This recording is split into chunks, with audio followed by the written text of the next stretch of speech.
داریم میجنگیم روبروی تقدیر، ترس نداره تو زندگیمون معنی، میریم جلو حتی بدون یه هفتیر. جوونی مردی پیروزیمون حتمی، زیر بار زورت نمیمونیم اهلی، ایستاده میمیریم تا که بشیم درگیر، دنبال آزادی میکنیم تفتیش، شجاعت قلبی رشادت زن میلرزونه پایه های حکومت ظالمان و صاحبان آسمان، پا به پای مرد میچرخونه زندگی و طبیعت آزادی و عاشقونه. مادرم هدیه داد به من، زندگی جهنمه پا میسازیم ابد و روی صخره های ظالمانه. برو جلو مرد، قهرمان واقعی تو اوج ترس منو میگیره دنبال مبارزه، برو پس مرزمندم، جنگ مال اوناست برندش من، نمیشه به کسی توی جنگل رحم، باختن و همه توی سنگر جمع، فرو پاشیدن جبر، کشتن حق روی عدل، گرمی و سردی نفس روی خشم، ارتش جمعی نسل توی رز بالا میره دست مشبر شهر توی شهر میشه جنگ تا پیروزی تن به تیر سر بدار و مرگ بر این سوزی رقص پیر رستگار و هشتگ تاریخ خونی کرده این دیو شکار و فرهنگ هالیوودی برد پیر مرد کارو پر حقیقت سیر نمیشه انگار، راه راستی کش نمیشه یه بار، داره تاریخ ثبت میشه تو کتاب جاودانه موندی تو تقویم 40 سال. تاریکی میمیره شروع میشه انقلاب ما،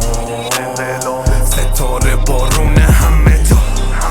آروم میگیره تو آغوش زمین ما،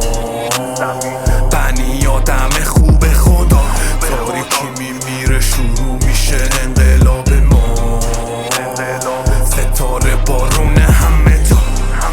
آروم میگیره تو آغوش زمین ما،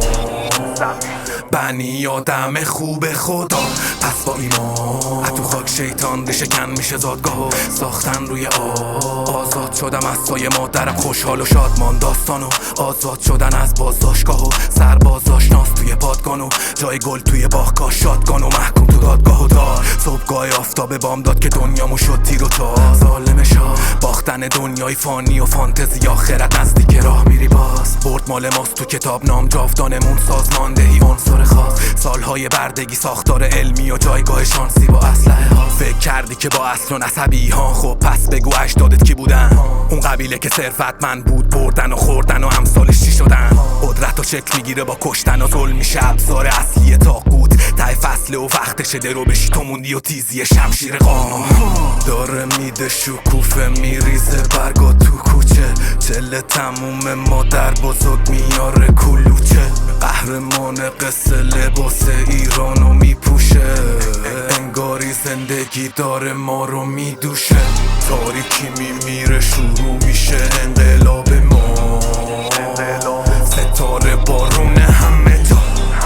آروم میگیره تو آغوش زمین ما، بنی آدم خوب خدا. تاریکی میمیره شروع میشه انقلاب ما، ستاره بارون همه جا آروم میگیره تو آغوش زمین ما، بنی آدم خوب خدا.